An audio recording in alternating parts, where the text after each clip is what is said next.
தமிழ் இலக்கியங்கள் இனிமையானவை, அதனுடைய ஓசையும் மிக மிக இனிமையானது, பொருளானது இனிமை கொண்டவை அப்படின்னு நம்மளுடைய கவிஞர் பாரதியார் சொல்லியிருக்கிறார். அதனால தான் அவர் யாம் அறிந்த மொழிகளிலே தமிழ் மொழி போல் இனிதாவது எங்கும் காணோம் என்று தமிழ் மொழியினுடைய இனிமையை வியந்து பாராட்டுகிறார். ஆகவே மாணவர்களே, பாரதியார் தமிழ், ஆங்கிலம் உட்பட்ட பல மொழிகளை கற்று தேர்ந்தவர்களாக இருந்தார் பாரதியார். ஆயினும் கூட அவர் அத்தனை மொழி படித்தாலும், அதாவது அவர் என்கரேஜ் பண்றார். என்ன என்கரேஜ் பண்றார் அப்படின்னா, அதாவது ஒரு மொழியை பேச தெரிவது மட்டும் இல்லாமல் அதை எழுதியும் தெரிஞ்சுக்கணும் அப்படிங்கிறதையும் சொல்றாரு, என்கரேஜ் பண்றாரு.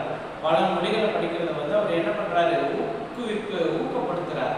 அப்படி இருப்பினும் கூட பாரதியாருக்கு பல மொழிகள் தெரிந்திருந்தாலும் கூட அவர் சொல்ல வருவது என்னவென்றால், யாம் அறிந்த மொழிகளிலே, யாம் அறிந்த அப்படின்னா அவருக்கு எத்தனை மொழி தெரிஞ்சிருக்கும், அந்த மொழிகளிலே தமிழ் மொழி போல் இனிதாவது எங்கும் காணும். தமிழ் மொழியை போன்ற ஒரு இனிமையான மொழி என்பது எங்குமே நான் பார்க்கல என்பதை பாரதியார் குறிப்பிடுகிறார். பிறகு மூத்த மொழி என்று பிறந்தவள் என்று உணராத இயல்பினலாம் எங்கள் தாய் என்று பாரதியார் கூறிய கருத்துக்கள் தாய் தமிழுக்கு பொருந்துவதாக உள்ளது. பாரதியார் தான் இதையும் சொல்லியிருக்கிறார். என்று பிறந்தவள் தமிழ் அன்னையை தான் அப்படி உருவகப்படுத்தி சொல்லுகிறார். என்று பிறந்தவள் என்று உணராத இயல்பினலாம் எங்கள் தாய். ஆக எந்த காலத்துல பிறந்தாங்க?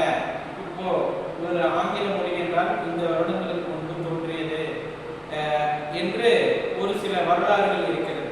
இது எல்லா மொழிகளுக்கும் பொருத்தமானது. ஆனால் தமிழ் மொழிகள்ல குறிப்பிட்டு இந்த ஆண்டுகள்ல தான் மொழியானது தோன்றி இருக்கிறது அப்படின்னு எந்த கண்டுபிடிப்புமே நிகழ்த்தப்படவே இல்லை. அதனாலதான் உலகம் தோன்றுவதற்கு முன் தோன்றிய மொழி நம்மளுடைய மூத்த மொழி என்று குறிப்பிடுவோம் அல்லவா? அதைத்தான் பாரதியாரும் கூறியிருக்கிறார். பிறகு சாலைகள் தோன்றிய பிறகே சாலை விதிகள் தோன்றி இருக்கும். அதுபோல இலக்கியம் தோன்றிய பிறகே அதற்குரிய இலக்கண விதிகள் தோன்றி இருக்க வேண்டும். தொல்காப்பியம் தமிழில் நமக்கு கிடைத்துள்ள மிக பழமையான இலக்கண நூல் ஆகும். அப்படி என்றால் அதற்கு முன்னதாகவே தமிழில் இலக்கிய நூல்கள் இருந்திருக்க வேண்டும் அல்லவா? இதனை கொண்டு தமிழில் மிகவும் தொன்மையான மொழி என்பதை உணரலாம். மாணவர்களே, இதை நீங்கள் தமிழை ஏன் தொன்மையான மொழி என்றெல்லாம் சொல்லுகின்றோம் என்றால் காரணம் என்ன? இப்போ ரோட் ரூல்ஸ், சாலை விதிகள் எல்லாம் இருக்கு. அதாவது மாணவர்களே, சாலை விதிகள் இருக்கிறது. சாலை இல்லாம ஒரு சாலை விதிகளை நம்மளால பின்பற்ற முடியுமா? கிடையவே கிடையாது. ஆக சாலை விதிகள் இருக்குன்னா சாலை இருக்கு அப்படின்னு ஒரு பொருள். ஆக அப்ப நம்ம இலக்கணம் இருக்கு, ஒரு இலக்கிய நூல்கள் இருந்தாதான் அதை இப்படியெல்லாம் எழுதணும் அப்படிங்கிற ஒரு கிராமர் நூல், இலக்கண நூலானது கட்டாயமாக இருக்கணும் அப்படிங்கிறது ஒரு நம்ம எல்லாத்துக்கும் தெரிஞ்ச விஷயம்.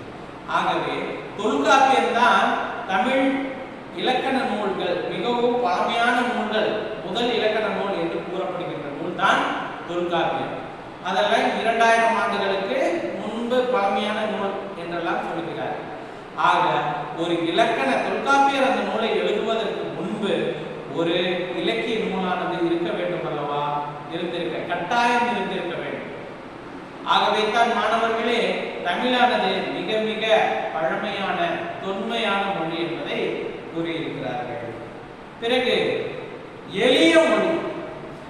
ஏன் இதை எளிய மொழி என்று எல்லாம் சொல்லுகிறார்கள்? இப்ப பாருங்க, இப்ப ஏதோ ஒரு பிற ஊர்களில் இருந்து இங்க நம்ம கூட பேசி பழகி நம்ம கூடவே இருந்தாலும் கூட கொஞ்ச நாட்கள்லயே அவங்க என்ன பண்ணிடுவாங்க அப்படின்னா தமிழ் பேச ஆரம்பிச்சிருவாங்க. அது மட்டும் இல்லாம நீங்க நல்லா புரிஞ்சுக்கங்க, வேற்று மொழிதாரர்களும் கூட அதாவது தமிழை பயின்று தமிழ் மொழியை வளர்த்திருக்கிறார்கள்.